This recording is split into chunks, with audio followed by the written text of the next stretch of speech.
नमस्कार, आप देख रहे हैं हमारा खास शो संदीप सर की क्लास। आपके साथ मैं हूं रवि ठाकुर और मेरे साथ है मेरे वरिष्ठ सहयोगी संदीप चौधरी। और आज की इस हमारी क्लास का टॉपिक है देश की अर्थव्यवस्था। प्रधानमंत्री मोदी ने 20 लाख करोड़ के पैकेज का ऐलान किया था। इस पैकेज के बाद देश के अर्थव्यवस्था का रोड मैप क्या होगा, आने वाले समय में क्या इस पैकेज के बाद देश की अर्थव्यवस्था जो पटरी से उतर गई है वो वापस लौट आएगी, इस पे हम चर्चा करेंगे। संदीप, 20 लाख करोड़ के पैकेज की तमाम घोषणाएं 20,97,000 करोड़ 97,000 करोड़ छोटा अमाउंट नहीं होता। जी 20,97,000 करोड़ के पैकेज की घोषणाएं हो गई हैं। किस किस सेक्टर को क्या क्या मिला है, इसकी घोषणाएं भी हो गई हैं। अब आप इस पैकेज के बाद देश की अर्थव्यवस्था को किस नजरिए से देख रहे हैं?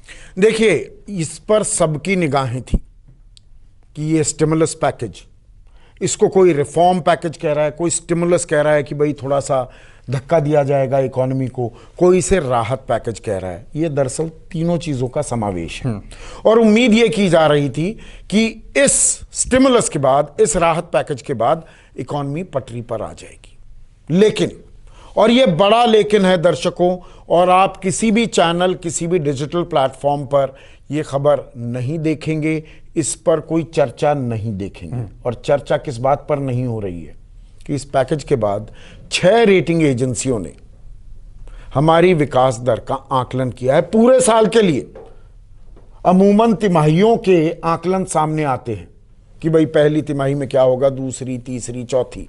यहां पर पूरे साल का आकलन सामने आया है। और आकलन क्या है? बर्नस्टीन कहता है कि हमारी विकास दर -7%, -7%। इकरा कहता है, ICRA, -5%। गोल्डमैन सैक्स कहता है -5%। नोमूरा कहता है -5%। स्टेट बैंक ऑफ इंडिया, और आप इसे सरकारी उपक्रम ही मान सकते हैं, सरकारी बैंक है स्टेट बैंक ऑफ इंडिया, -4.7%, लगभग -5.25%। और केयर रेटिंग कह रहा है -1.5 से -1.6%।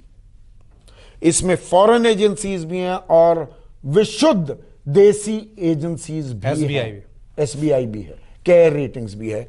वो कह रहे हैं, मोटा मोटा आप आकलन देखेंगे तो 5 से 7% माइनस।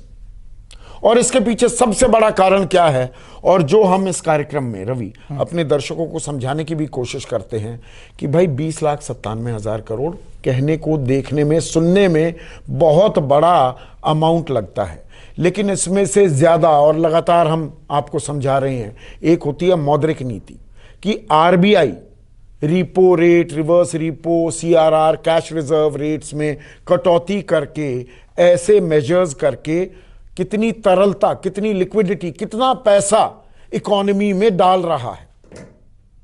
और ज्यादातर RBI के इंटरवेंशंस वाले ही पैसे की बात हो रही है। दरअसल जो सरकार ने अपनी जेब से पैसा लगाया इस 20,97,000 करोड़ में, वो 1% है हमारी GDP का, लगभग 2 लाख करोड़। तो 18,97,000 करोड़ तो आपने रेट्स घटा दिए, रिपो रेट घटा दिया, CRR घटा दिया, या अभी 2-3 साल में पैसे हम कैसे लगाएंगे वो राह आपने दिखा दी। रिफॉर्म्स किए हैं, ये बात बिल्कुल सही है, पर रेटिंग एजेंसीज क्या कह रही हैं? उनका कहना क्या है? वो कहते हैं कि देखिए, आपने सप्लाई साइड की तो बात कर ली, डिमांड तो है नहीं, डिमांड कैसे आएगी? और शायद मैं चौथी या 5वीं बार इस कार्यक्रम में कह रहा हूं रवि कि जेब में पैसा हो, आपकी जेब में, मेरी, दर्शकों की, आपकी जेब में पैसा होगा तब आप खर्च करेंगे, खर्च करेंगे तो डिमांड बढ़ेगी, डिमांड बढ़ेगी तो इकोनॉमी आगे चलेगी। सप्लाई है, सब कुछ माल अवेलेबल है, आपके पास जेब में पैसा ही नहीं है तो खरीदेंगे कैसे, इकोनॉमी बढ़ेगी कैसे? ये सबसे बड़ी चिंता है। और इसीलिए रेटिंग एजेंसीज ने -5 से -7 हमारी विकास दर की बात की है। हम शून्य की बात कर रहे थे। इंडियन इंटरनेशनल मॉनेटरी फंड हो, वर्ल्ड बैंक हो, हमारे आकलन भाई 1.9% रहेगी। अभी भी हम दुनिया में सबसे तेज गति से बढ़ने वाली इकोनॉमीज हैं, अर्थव्यवस्था हैं, reality is hitting and hitting us hard. हमारी इकोनॉमी, हमारी विकास दर जबरदस्त गोता खा रही है, पर इस पर बिल्कुल चर्चा नहीं है। एक अखबार इकोनॉमिक टाइम्स ने आज, सिर्फ एक अखबार ने यह खबर कैरी की। मैं संदीप यहाँ पे पढ़ रहा था, जो इकरा है, ICRA, उसने इस पैकेज से पहले ये कहा था कि अर्थव्यवस्था 1 से 2% की कमी आ सकती है, क्योंकि पूरी दुनिया में ऐसा है। लेकिन गोल्डमैन सैक्स ने भी ऐसा कहा था। लेकिन जब पैकेज की घोषणा हुई है 20,97,000 करोड़ की, उसके बाद कहा है कि 5% की कमी। उसका कारण है ना, देखिए ये एग्जाम्पल मैंने पहले भी दिया। आपको अल्सर है और आपको डॉक्टर कहे एक रोड मैप दिखा दे कि 3 साल बाद आप मैराथन भी दौड़ सकेंगे। अरे अभी तो मेरा अल्सर हटाओ ना। तो तत्काल राहत नहीं मिली है। आप जो भी इकरा हो, चाहे नोमूरा हो, चाहे गोल्डमैन सैक्स हो, चाहे SBI हो, वो क्या कह रहे हैं कि तत्काल राहत की जरूरत थी, तत्काल राहत नहीं मिल पाई है। यानी कि लोगों की जेब में पैसा नहीं गया है। लोगों की जेब में पैसा नहीं गया है, डिमांड क्रिएशन नहीं हो पाएगी। डिमांड क्रिएशन नहीं होगी तो आर्थिक गतिविधियों का पहिया। अब आप मुझे बताइए, आप मारुति का हम लगातार एग्जांपल दे रहे थे, अब वो अपना प्लांट फुल कैपेसिटी पर चलाने के लिए तैयार भी हो गए हैं। अप्रैल में एक भी गाड़ी नहीं बिकी थी, चलिए मई में गाड़ियां बिकनी शुरू हो गई हैं, पर जितनी बिकती थी उतनी गाड़ी नहीं बिकेंगी तो मैं फुल कैपेसिटी पर प्रोडक्शन क्यों करूंगा? या मैं साबुन बनाता हूं, या मैं तेल बनाता हूं, कोई भी चीज ले लीजिए, मैं रेफ्रिजरेटर बनाता हूं, या जो फोन पर हम रिकॉर्डिंग कर रहे हैं, फोन बनाते हैं, अगर उसकी डिमांड नहीं होगी तो मैं उतना प्रोडक्शन कैसे करूंगा? मतलब और क्यों करूंगा? लोगों की जेब में पैसा नहीं होगा तो लोग खरीदेंगे कैसे? नहीं, और जो मैन्युफैक्चरर भी है वो उतना उत्पादन क्यों करेगा? तो कहीं ना कहीं उत्पादन भी श्रिंक कर जाएगा, तो इकोनॉमी बढ़ेगी कैसे? यह एक विशेष सर्कल बना हुआ है, क्योंकि हम डिमांड साइड को, जो लोगों की मांग है, उसको हम केटर नहीं कर रहे हैं, और इसके दूरगामी परिणाम होंगे। सबसे पहला परिणाम तो जो कोरोना काल से पहले एक लगातार जो बात की जा रही थी, इंडिपेंडेंस डे पर स्पीच दी और उसके बाद लगातार एक नैरेटिव था सरकार का, हम 5 ट्रिलियन इकोनॉमी बन जाएंगे। ट्रिलियन में कितने जीरो हैं ये देशवासियों को, ज्यादातर लोगों को पता नहीं था, और बाद में फिर गणित करने में भी बहुत लोगों को दिक्कत आई। $5 ट्रिलियन, ये डॉलर्स की बात थी। $5 ट्रिलियन का मतलब होता है 350 लाख करोड़, 20 लाख करोड़ जी, 20,97,000 करोड़ का हमें राहत पैकेज मिला है। हमारी जीडीपी का 10%, मतलब हमारी जीडीपी अभी लगभग 200-225 लाख करोड़ के बीच में है। इसे 350 लाख करोड़ का बनाने का लक्ष्य था। उसके लिए हमें विकास दर कितनी चाहिए थी? कम से कम 11 से 12%, जिसमें आप इन्फ्लेशन को भी इंक्लूड कर लेते हैं, महंगाई दर, उसको घटा दो। नॉमिनल जीडीपी, रियल जीडीपी 8% की तो आपको विकास दर करनी थी 5 ट्रिलियन इकोनॉमी बनने के लिए, 300 लाख करोड़ की इकोनॉमी बनने के लिए। तो अब वो दूर की कौड़ी हो जाएगी, वो एक मृग तृष्णा अब साबित होगी। 2-4 साल 5 साल के लिए अब 5 ट्रिलियन की बात करना ही बेमानी हो गया। साफ तौर से एक और सवाल जो मुझे लग रहा है कि ऐसे भी हमारे देश के जो ज्यादातर मुद्दे होते हैं वो हिंदू मुस्लिम इस तरह से हो जाते हैं, और इसीलिए हम अपनी चर्चा में हम कभी बात नहीं करते। लेकिन जो देश का मुख्य मुद्दा है अर्थव्यवस्था, बाजार, जिससे देश की सरकारें चलती हैं, क्योंकि वही हमारी जेब से जुड़ा है, हमारी नौकरी से जुड़ा है, हमारे रोजगार से जुड़ा है। रोजगार बहुत जरूरी है। विकास दर इस तरह से जबरदस्त गोता खाएगी तो हमारा रोजगार, हमारी नौकरी संकट में होगी। हम लगातार इस कार्यक्रम में कह रहे हैं 14 करोड़ लोगों की नौकरियां जा चुकी है, ये मजदूर हैं इनमें से ज्यादातर। तो ये तो दिहाड़ी मजदूरों की बात हो गई, ये व्हाइट कॉलर जॉब की बात हो गई। इनफॉर्मल सेक्टर में है इनमें से ज्यादातर लोग, मतलब कागजों पर उनकी दिहाड़ी दिखाई भी नहीं देती है, लेकिन ये ब्लू कॉलर है। व्हाइट कॉलर जॉब्स, जो आप, मैं, हम जो नौकरी पेशा लोग हैं, जो दफ्तर में जाते हैं, अब वहां पर खबर क्या आ रही है? आज की एक और बड़ी खबर, ओला। आप बहुत सारी ओला की टैक्सी लेते हैं, 1/3 वर्कफोर्स छटनी, 3 में से 1 कर्मचारी को बाहर का रास्ता दिखा दिया है, एक झटके में। क्यों? क्योंकि 95% आमदनी में कमी आई है कोरोना के कारण। भाई कोरोना में टैक्सी तो चल नहीं रही थी, तो आमदनी कुछ नहीं, तो आपने 1/3 वर्कफोर्स को निकाल दिया। हमने जोमैटो का पहले जिक्र किया है, 520 लोग, 11% वर्कफोर्स कम कर दी।